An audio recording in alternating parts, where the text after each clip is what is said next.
ఇప్పుడు ఇది టీవీలలో సీరియల్ చూస్తే సంవత్సరాల కొద్ది కొనసాగుతూనే ఉంటాయి. వాటికి ఆరంభం ఎప్పుడైందో చెప్పలేము, అంతం ఎప్పుడైతుందో కూడా చెప్పలేము.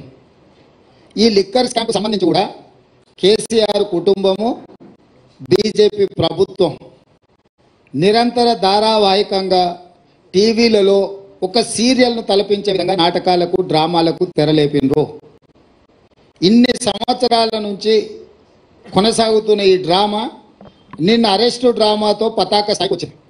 అసలు ఇన్ని రోజుల నుంచి ఇంతమందిని అరెస్టు చేసి ఇప్పటి వరకు అరెస్టు చేయకపోవడము, రెండోది ఈరోజు ఎన్నికల నోటిఫికేషన్ వస్తుందనంటే ఒకరోజు ముందు అరెస్టు డ్రామాకు తెరలేపడము దేనికి సంకేతం? ఇది అంటే అవినీతి మీద చర్యలు తీసుకున్నామని ఛాంపియన్షిప్ వాళ్ళు తీసుకోవాలని, సానుభూతుల కోటాలో వీళ్ళు ప్రజల సానుభూతి బొమ్మాలి, మమ్మల్ని ఇబ్బంది పెడుతుండ్రు, మమ్మల్ని జైలు పాలు చేస్తున్నారని చెప్పుకోవాలి వీళ్ళు అని ఇద్దరు కలిసి ఒక వ్యూహాత్మక రాజకీయ ఎత్తుగడతున్నారు.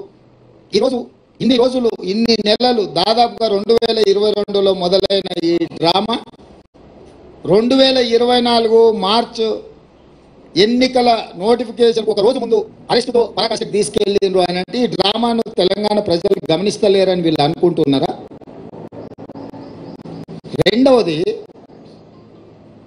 కల్వకుంట్ల కవిత గారు, కల్వకుంట్ల చంద్రశేఖరరావు గారు కూతురింటికి పోలీసులు దాడి చేసి ఢిల్లీ నుంచి ఈడీ అధికారులు వచ్చి అరెస్ట్ చేసి తీసుకెళ్తుంటే బాధ్యత కలిగిన తండ్రిగా చంద్రశేఖరరావు గారు అక్కడికి రాలేదు అంటే దీన్ని ఎట్లా అర్థం చేసుకోవాలి?